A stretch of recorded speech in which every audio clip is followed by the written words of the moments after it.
Olá, sejam muito bem-vindos à temporada 2 do Google Cloudcast. Já começo fazendo os agradecimentos para vocês, nossos ouvintes. Vocês fizeram a nossa temporada 2 acontecer e essa temporada vai vir recheada de muitas coisas novas. O nosso formato do podcast ele muda um pouco. A gente estava bem atrelado no pergunta e resposta, olhando muito para esse contexto de passar informações, mas de uma maneira mais estruturada, e agora a gente vai perder um pouquinho a estrutura. Inclusive, temos um quadro novo. Esse quadro novo é chamado De Cabeça na Nuvem, que o foco vai ser falar de história. Mas não é qualquer tipo de história, não é história da arte, não é história do mundo, é sim história da tecnologia. Então ele vai dar um pouquinho mais de pimenta no nosso tempero aqui do podcast. Então, de novo, agradeço a todos vocês que nos ouvem para que a gente continue fazendo uma temporada 2 muito legal.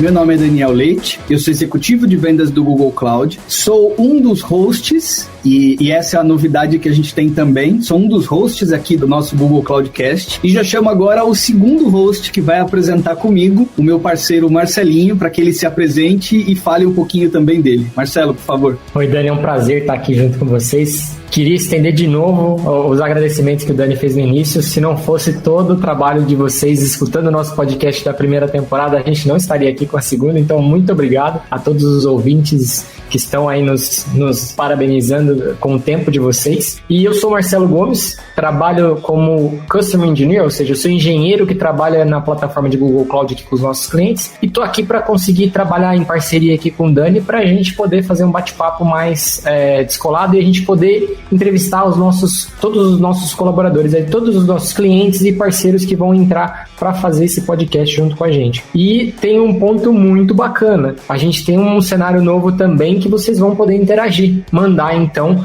para a gente as dúvidas que vocês tenham, se vocês quiserem algum tema diferente que seja abordado, e a gente vai poder com que vocês façam essa interação por via do nosso e-mail. Qual que é o nosso e-mail, Dani, que a gente tem aí para os nossos queridos ouvintes poderem interagir conosco? O e-mail que vocês podem interagir será o Google Cloudcast, tudo junto, @google.com. Googlecloudcast @google.com. E é isso. Maravilha. Aí. Bem colocado, Marcelinho. E realmente para mim é um prazer receber você aqui como o nosso host parceiro aqui do meu lado. Vai ser importante para esse formato novo de interação que a gente está buscando. E já aproveito também para agradecer e chamar aqui para a conversa o Renato Nobre, que é consultor sênior de inovação do Google e que vai ser o nosso convidado hoje, vai compartilhar muitas informações a respeito de um tema extremamente importante que é cultura da inovação. Seja bem-vindo, Renato. Dani, Marcelinho, super obrigado. É uma honra, é um prazer estar aqui nesse bate-papo. Eu também, como usuário e também como um Googler, acompanhava os podcasts da primeira temporada e para mim estar aqui nessa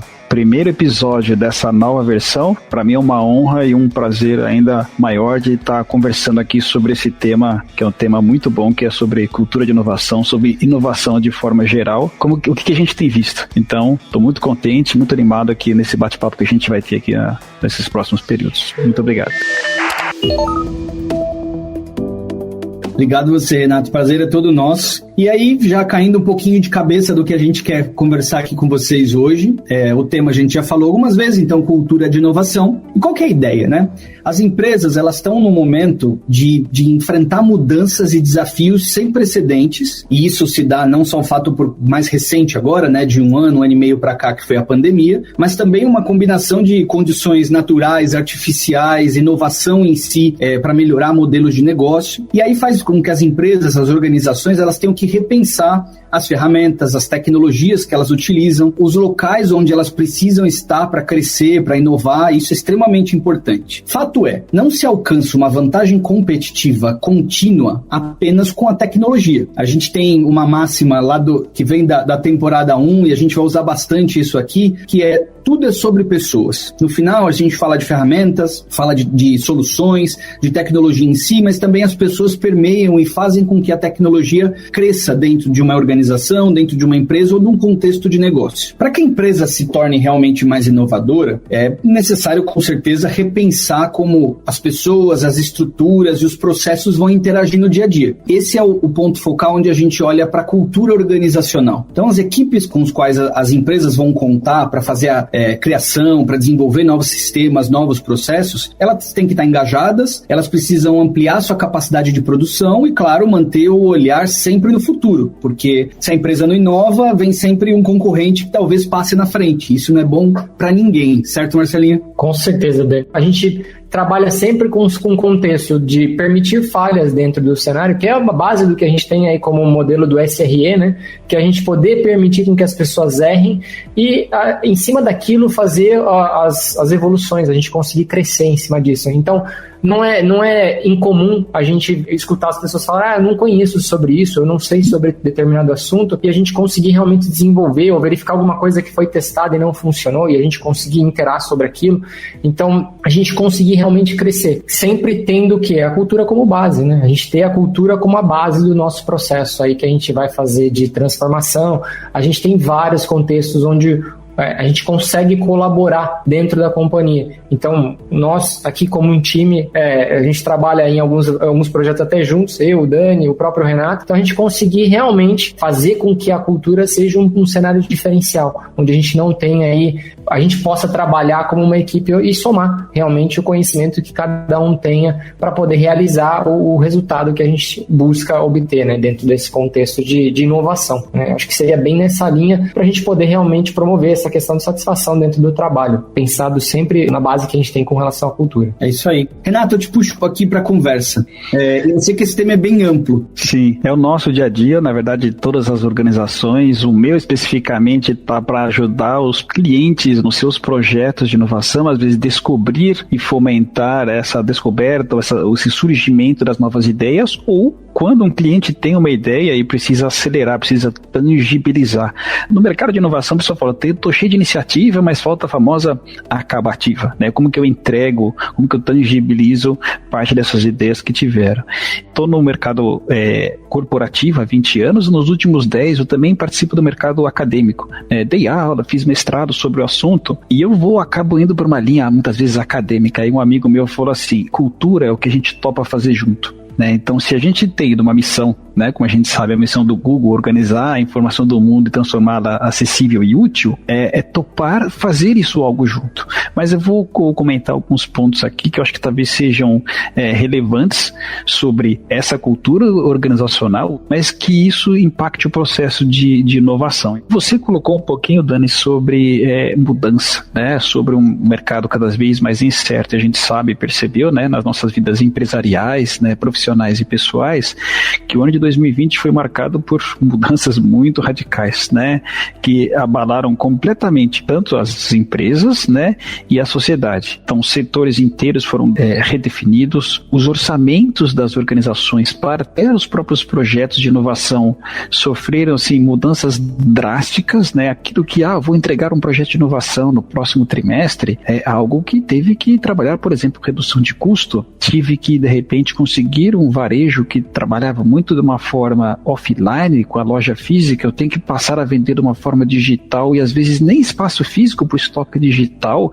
eu tinha. Ou, por exemplo, hoje, como a gente tem, né, tecnologias que eram consideradas inovadoras, como reuniões virtuais, telemedicina, bancos digitais que possivelmente só tinham uma interação através de uma agência física, acabou sendo adotada. Então, muito se fala, né, que é o que aconteceu nesse ano de 2020 e ainda perdura um pouco ainda em 2021, quando a pandemia acelerou a inovação, acelerou, né, o processo de transformação digital. E uma coisa que a gente tem estudado e percebido, que a inovação ela está atrelada a essa capacidade de adaptação. Então, vem um evento externo que eu não controlo, mas eu sou impactado por esse evento. Qual é a minha capacidade de reação? Eu não sei, Dani e Marcelinho, o que vocês têm percebido com relação a essa adaptação? Os clientes estão acelerando esse processo de adaptação, se vocês pudessem comentar, já que inovar é a capacidade de se adaptar a novos contextos, né? Renato, é uma pergunta super curiosa, porque assim, se a gente fosse falar disso há 2 anos atrás, a minha resposta seria completamente diferente com relação à adaptação, porque se a gente pensar no cenário de todos nós trabalhamos de home office, né? No cenário de TI, nós somos privilegiados, para começar, né? Porque a gente consegue trabalhar diretamente de home office e desempenhar o mesmo papel que a gente faria dentro da empresa, e os clientes, a maior parte deles também consegue fazer isso, dos clientes que estão focados em tecnologia. Só que isso trouxe aquela visão de todas as empresas, eu acho que estavam acostumadas com as pessoas indo para o escritório, tendo que mudar da noite para o dia, fazer uma virada do avesso para ter todo mundo trabalhando e mantendo o cenário de segurança. A gente viu muito isso acontecendo com vários clientes. Então eu te diria que, como você disse, as empresas conseguiram, acho que, ganhar aí o que a gente talvez demoraria 10 anos de desenvolvimento, de crescimento. A pandemia não tem nada de bom na gente dizer o contexto pandêmico, mas a gente conseguiu trazer uma forma das pessoas continuarem desempenhando o seu papel. Essa é a minha visão, né? E muito bacana, Marcelinho, o que você comentou, porque imagina que desenvolver um sistema pode ser considerado uma inovação, desenvolver um produto, desenvolver uma ideia é uma inovação. O que acelerou, talvez, o aprendizado que a gente possa colocar aqui é que a inovação per si não deve ser tratada como evento, mas sim como um processo. Processo, se a gente para definir, é a entrada, uma transformação e uma saída. Não é só, temos que inovar agora porque temos que inovar. Temos que sempre acompanhar esse ponto. E se a gente considerar, então, que é sobre competitividade, sobre trazer, até a gente fala, né, de bem-estar para as pessoas, para os funcionários, para nós, para os funcionários dos nossos clientes, conseguir ser produtivo ainda dentro desse contexto, qual é a vantagem que eu tenho como negócio, como gestor de uma área, como coordenador, até como um presidente de uma empresa, de eu tratar um processo de inovação de forma mais estratégica? Ele consegue se antecipar, ele permite mitigar riscos, né? Eu posso encarar desafio como um problema, ou encarar como uma oportunidade. E um ponto de vista interessante, você fala, poxa, Daniel, Renato, Marcelinho, é muita incerteza, é muito risco para avaliar. Mas se eu estou olhando o ponto da inovação, aí trazendo cultura, olha que interessante, a gente começou com cultura organizacional, falou sobre inovação, e aonde que entra o elemento cultura? Se eu trato como processo, eu posso entender, né, que culturalmente eu também posso olhar para a inovação como algo para ser medido, como vocês tinham falado no início.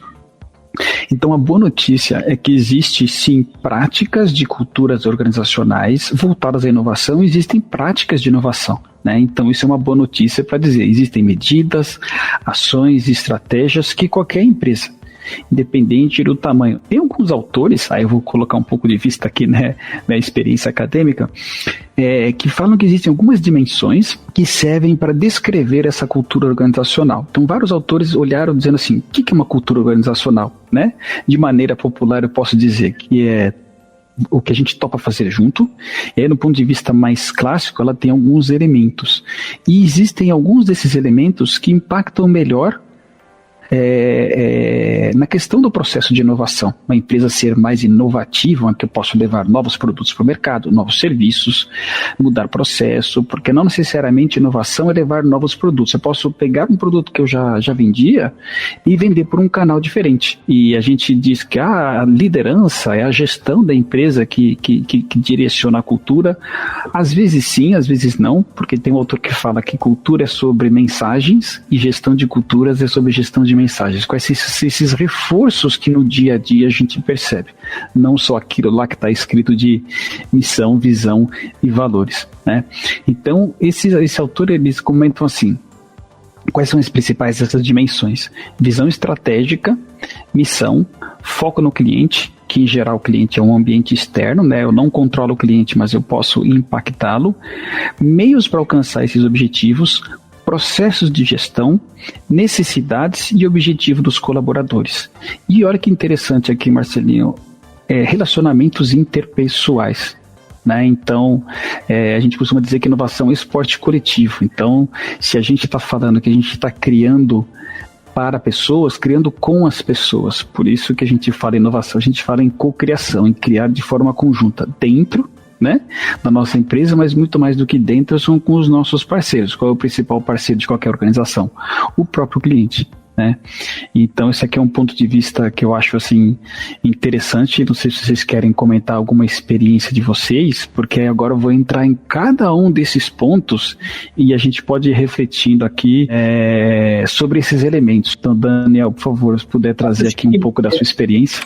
Esse teu último comentário agora me remete muito a um time de futebol. Eu tenho ali um técnico, que pode ser um líder de uma empresa, se a gente puder colocar ali num paralelo, né? Que ele vai determinar como é que seria a estratégia, qual que é o approach que ele vai fazer, no caso, no mercado para a empresa ou jogando com outro time de futebol. Mas se o time não performar, não importa o que o técnico falou. Aquela ideia, aquele conceito inicial não é aterrizado para uma coisa prática. Então parte muito do que você falou agora, né? A cultura parte do indivíduo, parte da interação do indivíduo com o time dele e também como é que ele vai interagir criando o teu produto, pode ser o futebol, pode ser uma solução tecnológica, algo que ele vai ofertar para o mercado, mas de maneira realmente diferenciada versus o que ele já tem no mercado. O time de futebol vai ganhar no final do dia, vai marcar um gol, vai conseguir aterrissar a estratégia e a empresa vai conseguir vender melhor o teu produto no final do dia também. Então eu só montei esse paralelo que a tua frase me veio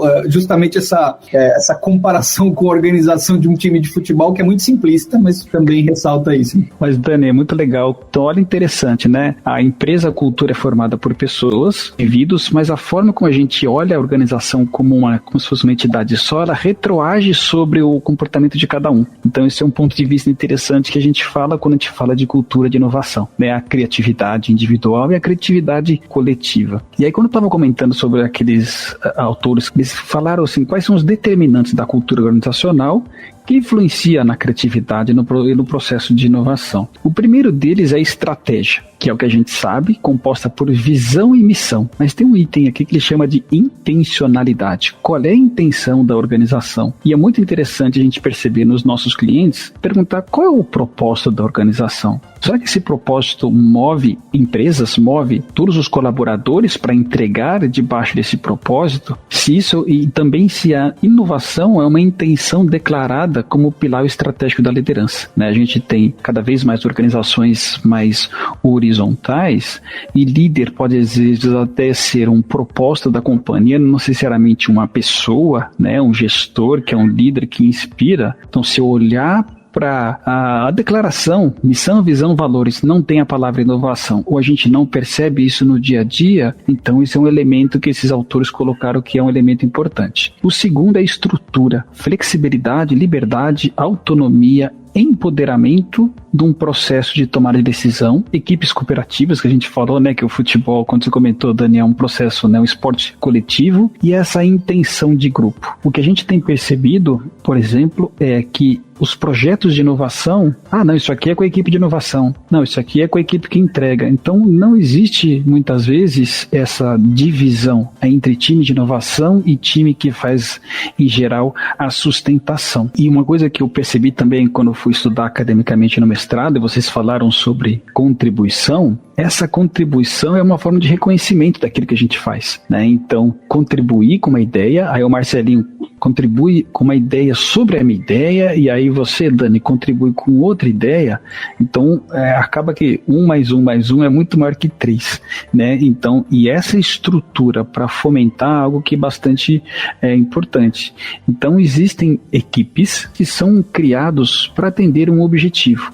Então, são extremamente focadas, né? E são equipes autônomas. E quando eu falo em autonomia, eu estou dando para aquela pessoa, para aquele grupo, o poder de decisão. Não precisa passar por uma cascata enorme. Por exemplo, existe uma coisa que, por mais que a área de tecnologia possa estar separada da área de negócio, eles compartilham o mesmo indicador. Então eu já conversei com o VP de tecnologia, que o cargo dele é VP de tecnologia daquela área, que é o mesmo nome da área de negócio, eles compartilham o mesmo indicador. E isso é o quê? Porque está todo mundo procurando alcançar esse mesmo objetivo. Porque você tinha comentado no início sobre medição. É importante medir, né, Marcelinho, que você tinha falado inicialmente. Só que eu tenho que medir aquilo que é comum para os dois.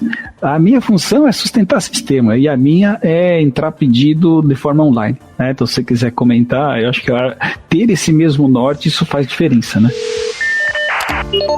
Eu vou puxar até o gancho sempre pro lado técnico, obviamente. Se a gente lembrar, é a visão do SRE. É exatamente, eu vou medir o quê? eu vou medir o que importa realmente, ou é um indicador que faça sentido. Então, o que você falou é essa visão da gente ter um objetivo em comum entre a área de negócio, a área que está construindo o sistema, a área que está operando o sistema, que no final, o que importa? É o usuário final. Quem que é o usuário final? Pode ser uma área interna, pode ser uma área de um outro cliente, pode ser um usuário final que está consumindo algum sistema, algum ambiente, e isso acho que calha diretamente com todo o contexto que você está falando, né, Renato? Eu vim de um cenário muito enterprise em ambientes onde era completamente segregado a visão do que eu, quando já trabalhei em operação, de suporte, já trabalhei em arquitetura, já trabalhei em engenharia, então você via que às vezes o objetivo de um time era completamente descolado com o objetivo de outro time.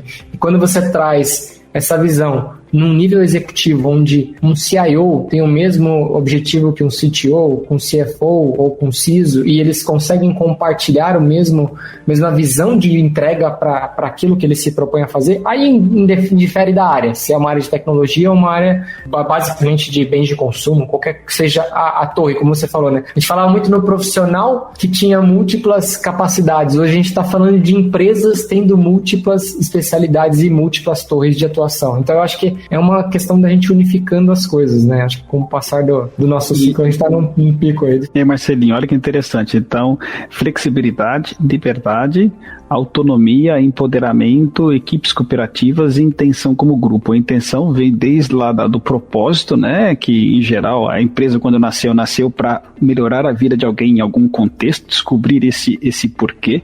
E essa estrutura, essa forma de montar essas equipes que tem feito a diferença para o Google e para parte dos nossos clientes. Então, o SRE, que é essa questão da sustentação em termos de confiabilidade de estrutura, ou aquele outro termo que a gente usa, o DevOps, o desenvolvimento e a sustentação dessas tecnologias, são termos muito comuns na área de tecnologia. Quando a gente vai para a área de negócio, que está pensando nessas inovações, nesses novos canais digitais, como diminuir perda de clientes e por aí vai, que novas formas eu poderia de conquistar clientes, ou novas linhas de receita eu deveria colocar com novos produtos, isso chama ambidestria organizacional. A gente vê alguns clientes ainda que a área de negócio está pensando nas inovações e a área de tecnologia está pensando no DevOps. Ainda não criaram uma sigla completa para dizer. Claro que a gente já viu alguns clientes nossos em que a equipe inteira, da ideia inicial da área de negócio até a sustentação, está debaixo de uma mesma gestão. Em alguns clientes chamam isso de value stream. Só que isso é importante, ok. Só que como que eu posso, por exemplo, garantir que todo mundo está utilizando o mesmo padrão visual da minha aplicação? Como que eu posso garantir que está todo mundo usando a melhor arquitetura mais moderna? Então, essa estrutura fomenta muito a entrega desses projetos de inovação. Aí um terceiro ponto, na verdade, que eu queria comentar, que é chamado mecanismos de suporte, sobre reconhecimento, sobre recompensa, sobre reconhecer e a disponibilidade de recursos. Quando a gente fala em tecnologia, eu tenho que entregar um projeto e eu não tenho aquela tecnologia disponível, a pessoa vai ter que correr atrás daquele recurso para fazer aquilo acontecer. E também há pessoas criativas. Todos nós somos criativos, porque o ato de criar é tentar olhar os problemas, tentar encontrar qual é uma causa raiz de um problema e transformar esse problema numa oportunidade e pensar qual é a solução. Então, esses mecanismos de suporte, principalmente como reconhecimento, são coisas importantes. A gente tem visto, né, vários projetos de inovação dos nossos clientes que acabam utilizando a nossa tecnologia como meio para alavancar. Eles estão buscando times cada vez mais multidisciplinares, né? Então a gente já vê antropólogos ou até designers trabalhando em posições estratégicas dentro de bancos, né? Porque a gente está falando sobre pessoas, né? Falar organizações centradas no cliente, na verdade são organizações centradas nas pessoas, porque as pessoas estão desenvolvendo inovações com os seus clientes, que são pessoas também, né? E esses mecanismos que a gente está falando de suporte são chamados sinais. Não seriam os rituais que existem dentro de uma organização para reforçar um comportamento, né, de pessoas e da equipe como um todo. Essa equipe multidisciplinar, ela tem que trabalhar nesses ritos. E é interessante a gente pensar que as ideias, como você comentou, Dani, são ideias incrementais. No exemplo muito bom que você colocou, as empresas não estavam nas suas diferentes áreas preparadas no chamado back-office, aquele que o cliente não vê, mas ele estava extremamente impactado. Então, uma distribuição de produtos no armazém que não estava ali preparada para esse volume de distribuição e na quantidades diferentes para cada tipo de loja. Então, essa geração de ideias nessa resolução de problemas pode ser algo simples, que a gente chama de inovação incremental, ou quando é algo mais disruptivo, requer um movimento maior, quando a gente está pensando numa inovação mais radical, que é criar um novo produto para um novo mercado. Acaba tendo um pouco mais de incerteza do que eu levar um produto que eu já vendo só por um canal diferente. E aí, pensando um pouco nesse contexto, Dani, Marcelinho e ouvintes, que assim, o alto grau de incerteza que vivemos, né, como a gente estava comentando no início, que acelerou e aí mostrou essa capacidade de reação e de adaptação, essa questão de como eu trato a falha dentro da organização, como eu trato o erro, acho que ainda passou a ser mais relevante. O que vocês acham? Sim, é muito relevante. Eu acho que se a gente fizer um recap do que você já falou até agora, né, e aí puxando, temos o lado acadêmico da coisa, temos o lado prático que é aplicado nas empresas, e aí depois a gente passou um pouquinho pelo lado interpessoal, as relações, né? Acho que todas essas pecinhas do quebra-cabeça se conectam muito bem para, no final, e até vou brincar que eu falei da percepção de marca, para fazer isso se extrapolar ao mercado, né? Para fazer com que eu tenha o melhor time engajado, com que eu consiga chegar com o melhor produto no mercado e no final do dia ficar satisfeito, chegando na minha casa feliz de que eu estou fazendo as coisas com o melhor propósito possível. Acho que, sem falar de componentes específicos, essa trilha que você colocou de, puxando aquele primeiro gancho, cultura de inovação, mas aí você colocou muito bem esses pilares do que a gente tem que trabalhar para engajar muito bem, seja o colaborador, para trazer o cliente para ver o nosso produto, a nossa solução e como que isso se reflete no nosso futuro. Acho que isso está montado com um panorama muito bom. Você tinha ali falado sobre transparência. Além da transparência, acho que um ponto importante é a questão da frequência. É muito comum a gente ainda perceber alguns encontros trimestrais ou até 6 meses, os famosos, estamos comunicando o planejamento estratégico com uma forma formal, né? Algo que é bastante diferente, como eu comentei, é algo que acontece semanalmente. Então, o nosso presidente, o nosso CEO global, de forma muito transparente, coloca tudo que está acontecendo na empresa. Então, isso para o usuário, para o funcionário, isso significa que eu estou sendo parte desse processo evolutivo. E se eu estou levando inovações para o mercado, então isso é algo disruptivo. Se eu pensar num posto de algumas culturas organizacionais, sim, pode ser, mas é uma coisa super acionável, né? Uma coisa que é algo que é bastante. Eu não sei, Marcelinho, se você quiser comentar, mas isso me chamou muita atenção. Eu acho sensacional e eu acho que não só o compartilhamento do nível executivo, de passar transparentemente, né, as coisas que estão sendo feitas, estão sendo trabalhadas, mas também a forma da gente poder questionar. Então, qualquer um de nós aqui pode, se tiver alguma dúvida em algum dos pontos, questionar, eu gostaria de saber mais sobre isso, eu não entendi tal item, tal ponto. Então, a gente consegue interagir de uma forma democrática e a gente pode realmente agregar, como você falou, né, Renato? Agregar cada ponto de cada um que tenha, para a gente poder somar realmente o seu 1 mais o 1 do Daniel mais o meu 1 ser 111 ao invés de 3, né? Então a gente consegue multiplicar e fazer com que isso traga a experiência de cada um de uma forma a gente somar isso. Mas eu acho sensacional a questão da gente ser aberto para poder realmente contribuir e poder expressar as nossas ideias e entender da melhor forma possível aquilo que está sendo passado e recebido de informação em termos estratégicos da empresa. Legal, Marcelinho. Eu lembro que na primeira semana a gente se encontrou, na minha primeira semana de Google Cloud, a gente se encontrou e aí a gente conversou sobre viés, de como a gente avança rápido baseado nesses vieses, nesses assumptions, nessas crenças que nós temos, e a gente acaba acelerando e não percebe. Então a gente tem que parar, entender esse viés, e existe até amigo que estudou o doutorado dele sobre preconceito em processos de inovação. A história de aqui não funciona é um preconceito, é um viés, é uma crença criada às vezes por um processo passado. E um ponto de vista que talvez seja interessante a gente comentar: eu tenho que ser inovador, a organização tem que ter a cultura de inovação, e aí, como o Dani aqui comentou também, essa questão de ser reconhecido com uma cultura de inovadora no mercado. É muito comum empresas que já foram criadas, né, criadas já há um certo tempo, as empresas estabelecidas, a gente pensar que existe a máquina de vendas atual, a máquina de entrega atual, mas também existe um motor de inovação. E quando a gente pensa na cultura organizacional para fomentar a entrega daquilo que eu já faço, é uma coisa. Quando eu penso no motor de inovação, a cultura organizacional, tem coisas que possam ser um pouco assim diferentes. Por exemplo, quando eu penso na cultura organizacional para o negócio atual, aquilo que eu já faço, aquilo que já é estabelecido, né? Também o pessoal chama de máquina de desempenho, eu faço um investimento de um projeto de acordo com o orçamento que eu tenho. Você procura somente modificar o plano que eu fiz do ano passado. Então eu atingi essa meta, agora eu vou colocar 20% sobre essa meta de algo que eu já vendi, de algo que era conhecido. Eu faço foco sobre os dados, eu preciso documentar de maneira muito bem detalhada tudo que eu vou fazer, porque eu já fiz antes. Então, nessa cultura de entrega, da cultura organizacional, daquilo que eu já fiz, daquilo que não é inovação, né, tem que documentar de maneira muito clara. Tem que fazer dentro do orçamento, dentro do tempo específico. Eu não crio grupos separados para entregar a inovação. Por quê? Porque é o comum, né? Então eu não faço fóruns separados, né, para discutir alguns temas mais estratégicos, né?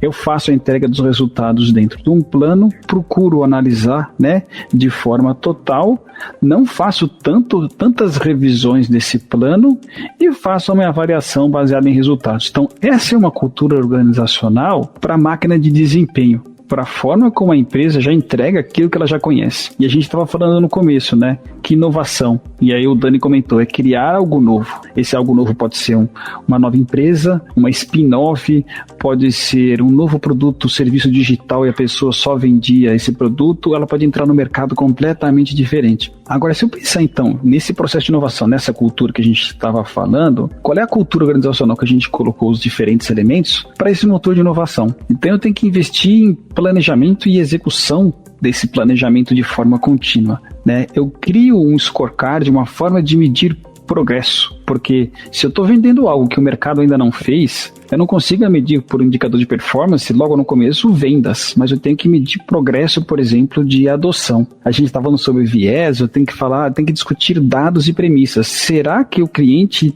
tem essa probabilidade de adotar? Ele tem esse problema? Então eu tenho que discutir premissas. Então frequentemente a equipe de inovação precisa rever esse plano. Será que no norte correto, Marcelinho, como você tinha comentado, né? No caso, né, Dani, no futebol, existe um tempo ali, 45 minutos, 15 minutos depois 45, o prazo é um pouco mais curto, mas é interessante, quando a gente tem pouco orçamento e pouco prazo, a equipe costuma ser mais criativa de quando eu tenho muito tempo e um orçamento muito grande. No mercado de startups, você usa o termo bootstrapping, que é utilizar os recursos que eu tenho para conseguir sem necessidade de investimento externo. Então, permitir essas revisões, mudar uma mentalidade de uma revisão formal de um plano para ser predições, né? Então aí acho que quando a gente fala em predição, a gente está falando em inteligência artificial e uma série de coisas que possam ajudar nesses projetos de inovação. E um ponto de vista talvez que seja um pouco diferente é que a gente procura avaliar projetos de inovação e avaliar os líderes dos projetos de inovação de uma forma subjetiva, porque se eu estou criando algo novo que não existe no mercado, eu vou mensurar vendas, eu acabo mensurando inovação por um indicador de performance. Então eu percebo ainda no mercado algumas dificuldades, alguns desafios nesse sentido, tá? Então é interessante a gente pensar. A cultura organizacional para entregar o que existe é um conceito, e a cultura organizacional que impacta a inovação são esses pontos, e são diferentes. Então esses elementos podem influenciar de maneira diferente. O que você acha disso, Dani? Com certeza influencia bastante. Você brincou de novo lá do futebol, né? Olhando para um contexto mais amplo, quando a gente olha da interação das equipes, no final, todos nós estamos participando de um campeonato. O campeonato nosso, como você falou, né? Uma área tá com pouco budget, tá com pouco tempo, mas normalmente consegue, às vezes, ser mais ágil e mais disruptiva do que uma situação tradicional. Às vezes o time tá ali na zona de rebaixamento, não tá conseguindo performar muito bem, mas às vezes com essa pressão imposta, se consegue ser mais disruptivo e criar um novo tipo de maneira de jogar futebol. Então, acho que quando a gente olha muito para essa transformação da cultura, seja do indivíduo ou do geral, né, olhando para as áreas, esse engajamento, às vezes por ser mais ágil, às vezes pela pressão que o mercado impõe para colocar um novo produto, faz com que as pessoas se modifiquem, sejam realmente, talvez de certa maneira, profissionais diferentes para aquela atribuição e consigam performar muito mais para entregar no final do dia o melhor produto, para entregar a melhor ação para dentro de um time e assim por diante. Bacana, né, Dani? Porque um time, aí não importa se é futebol, um time de uma área, um departamento, um squad, é um grupo de pessoas para alcançar um objetivo. E é essa cultura que esse grupo topa fazer junto, né? Como a gente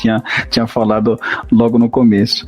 Então, assim, se a gente parar para pensar, né, a cultura de inovação é a cultura da empatia, se colocar no lugar do próximo, do outro, de um colega, do cliente do nosso cliente, a cultura da experimentação, a gente falou, né, de criações de protótipos, e a cultura da colaboração, né, quando a gente fala em reconhecimento de uma ajuda. Se a gente passar para pensar, né, empatia, e tem muitas empresas que a gente percebe ao longo, e eu venho acompanhando a utilização por empresas, sempre quando eu trabalhava em workshops de cocriação com clientes, eu perguntava, você já ouviu falar sobre design centrado no usuário, ou design thinking, ou design sprint? Isso em 2011? Não conheço, principalmente até na área, né, mais de back-office. Só que hoje, você vê muitas empresas, assim como nós temos a nossa formação, né, dos sprints internos para desenvolvimento das soluções, é muito comum, né, depois de 10 anos, principalmente aqui no Brasil, a gente perceber essas empresas orientadas pelo design, que na verdade significa orientadas nessa centralidade dessas pessoas, por isso que essa questão da empatia. Só que não adianta eu ser empático e eu não entregar aquilo que é valor para aquela pessoa. Quando eu acabei de entender qual é o desejo e o que ela está querendo buscar, qual é a necessidade, que problema ela está querendo conseguir resolver. Agora, se a gente colocar no ponto de vista colaboração, recentemente o Google Cloud, em parceria com o IDC, fez uma pesquisa sobre o futuro do trabalho no Brasil.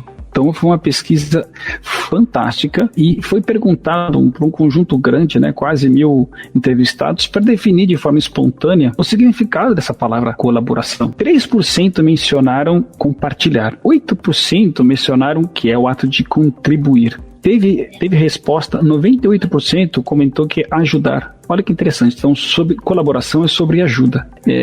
Então, essa aqui é colaborar, é ajudar, esse ato de servir ao outro, né? Então, o ato de servir é a base do que seria essa colaboração. E aí, no que eles também compartilharam conosco, né, a equipe do Google Cloud DC que fez essa pesquisa, sobre essa palavra ajudar, já que ela apareceu mais, e quando foi analisada de forma isolada, mostra que grande parte dessas pessoas realmente vê a colaboração como algo comum e simples. Só que interessante, né? Então a cultura da inovação é um processo simples, né, de praticar a empatia, praticar essa questão da colaboração. E o terceiro ponto que a gente comentou é sobre experimentação, criar coisas, colocar protótipos, colocar sistemas no ar o mais rápido possível. E aí eu faço uma pergunta aqui, será que a cultura de experimentação é algo importante? Aí não sei se Marcelinho ou Dani querem comentar. Sim, extremamente importante. E essa palavra é extremamente ampla, né? Quando a gente fala de experimentação, a gente pode pensar na nossa atribuição no dia a dia. Então, por exemplo, eu na frente de vendas, eu preciso, de certa maneira, experimentar técnicas de como passar minha mensagem de vendas para um cliente, baseado numa cartilha que eu tenho dentro de casa, né? Uma cartilha de que tipo de solução, como é que eu posso oferecer, que tipo de benefício ou desconto que eu posso dar para o cliente. Então, acho que a experimentação, ela passa muito do nosso contexto básico de informação, ou seja, as nossas cartilhas internas, de um lado ou de outro, mas com certeza também passa pela maneira que eu vou levar essa informação, seja para uma equipe interna, e como eu vou testar ela perante um cliente, por exemplo. Então, a experimentação é muito mais ampla do que a gente propriamente está falando, né? Para cada um ela é diferente, mas ela vai fazer com que no final do dia eu consiga, em teoria, chegar muito mais perto do meu objetivo, testando maneiras de ver qual que é o approach mais eficiente para resolver aquela situação, por exemplo. Bacana, Dani, um ponto que você colocou da importância da experimentação, o momento que a gente está vivendo, né? Um momento de incerteza. Então a experimentação ela se tornou mais relevante ainda pelo tipo de incerteza, né, pelo grau, a repetição das incertezas que a gente tem hoje, principalmente no mundo dos negócios. Então a experimentação serve sobre como que eu reduzo essas incertezas através de experimentações. E experimentar, eu acho que é um ponto de vista importante a gente pensar, porque é para redução de certezas, né? Então, de incertezas. Incerteza tecnológica, incerteza de mercado, incerteza regulatória. Será que o cliente vai aceitar? Então, eu preciso ter nessa cultura de experimentação. Por isso que se lança MVPs, se lança protótipo. Então, essa questão de experimentação é algo que é uma cultura extremamente relevante. Então, a gente, no Google, né, no se desenvolver dessa cultura de inovação, dessa tecnologia voltada a um processo de inovação, então é algo que a gente tem procurado ajudar os clientes, e também esperamos que esse nosso bate-papo também possa ter auxiliado, né? Então, porque criar comunidades, criar equipes que sejam voltadas para a inovação, né? Ou até muitas vezes projetar espaços que façam esse pensamento criativo, né, aflorar, gestão ou própria criação desse fluxo de ideias, né, para que, na verdade, essa hipótese de transformação que tem no processo de inovação, com todos esses elementos que a gente comentou aqui de cultura, realmente possa entregar, né? Então, como companhia, nós estamos aqui para ajudar os nossos clientes, seja por esse podcast, pelas tecnologias, de ajudar os nossos clientes a passar por esse momento de transição.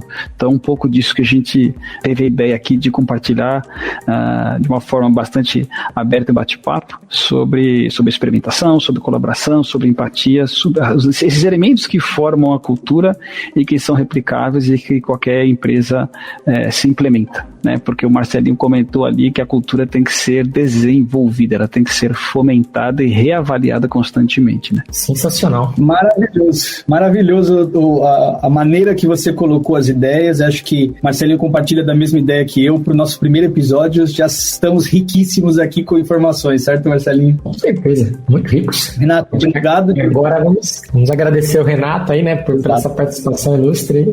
Eu que agradeço, Marcelinho, Daniel, contem comigo em próximas, e ansioso pelos próximos, pelo segundo, pelo terceiro, quarto episódio, para estar conseguindo absorver esses conhecimentos para que possa mudar o comportamento também. Teremos vários, mas não acabou? Não é só isso.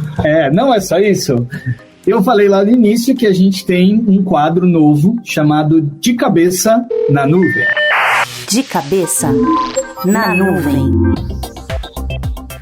E esse quadro é para trazer história, e a história da tecnologia que a gente vai falar. Então, Renato, fica com a gente para acompanhar. Eu vou trazer uma curiosidade, o Marcelinho mais uma curiosidade, só para enriquecer aqui o nosso final de papo, falando um pouquinho de coisas que são atreladas à tecnologia, mas também são curiosidades. Então, a primeira que eu quero trazer para vocês é a palavra bug. A palavra bug, ela é muito usada, né? Um conceito muito usado para registrar um problema, um erro, uma falha em determinada coisa de uma tecnologia, seja uma aplicação, seja um desenvolvimento e assim por diante. Então, para trazer para vocês um conceito mais da onde nasceu a palavra bug, em 9 de setembro de 1945, a Grace Hopper, ela registra o que ela chama de uma brincadeira, que foi o primeiro bug de um computador real. E na realidade, ela é colocada como bug porque realmente foi um bug, foi bug em inglês, um inseto em português. Então foi realmente isso que aconteceu. Uma mariposa ficou presa entre as partes elétricas de um computador de Harvard chamado Harvard Mark II, Harvard Mark II. E aí, porque ela viu aquela mariposa, ela registrou isso como um bug, falando, tem um bug na minha aplicação. Era real, mas isso veio na história e se tornou como a notificação de um erro, de uma falha em determinada parte de um processo. Só para contextualizar quem era a Hopper, ela ajudou a programar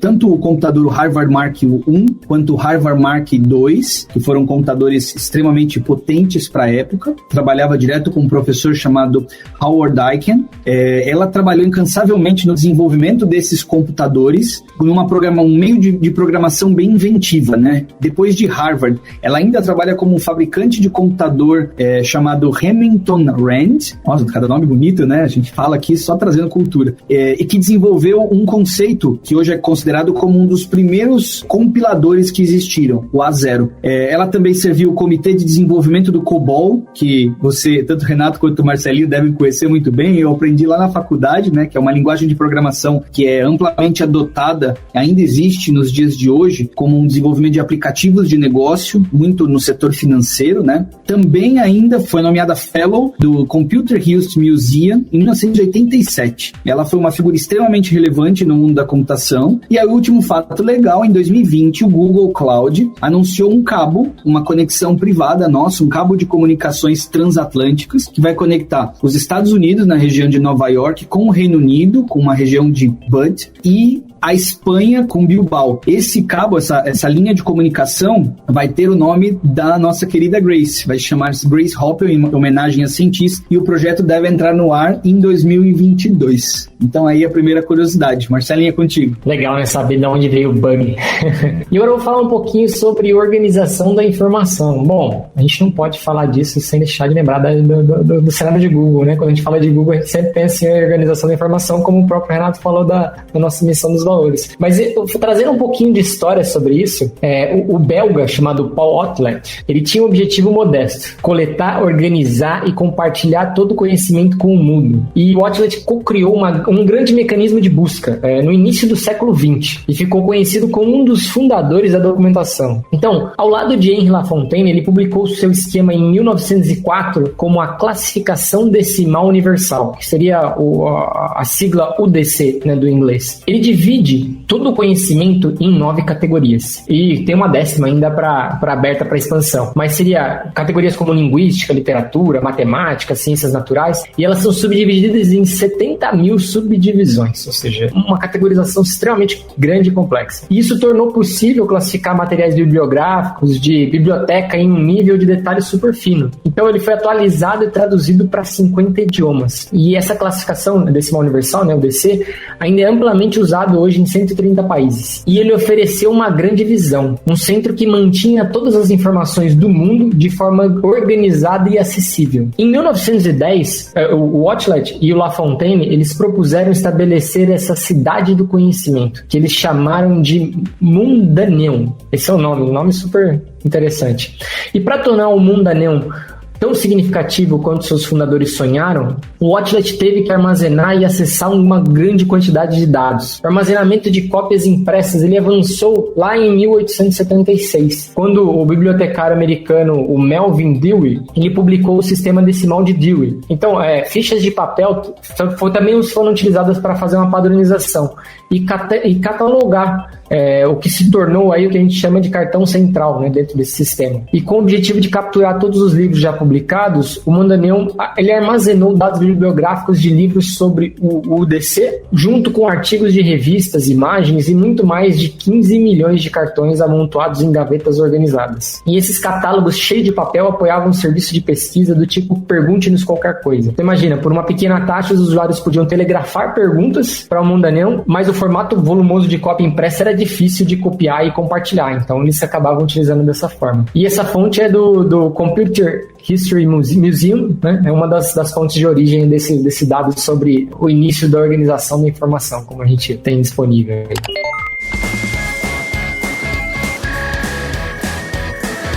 Vou aproveitar para agradecer também ao Renato pela participação ilustre, agradecer você, Dani, por mais um grande episódio aí. Muito obrigado. Nosso primeiro da segunda temporada. Renato, obrigado de novo. Marcelinho, obrigado pela parceria. Lembrando vocês, nossos ouvintes, que a gente tem realmente um e-mail agora para poder receber as perguntas, dúvidas ou qualquer questionamento que vocês tenham para nós, através do googlecloudcast@google.com. Nós ficamos por aqui neste episódio, nesse primeiro episódio da nossa segunda temporada do Google Cloudcast. Espero que vocês tenham gostado e até o próximo episódio. Até a próxima, pessoal. Muito obrigado.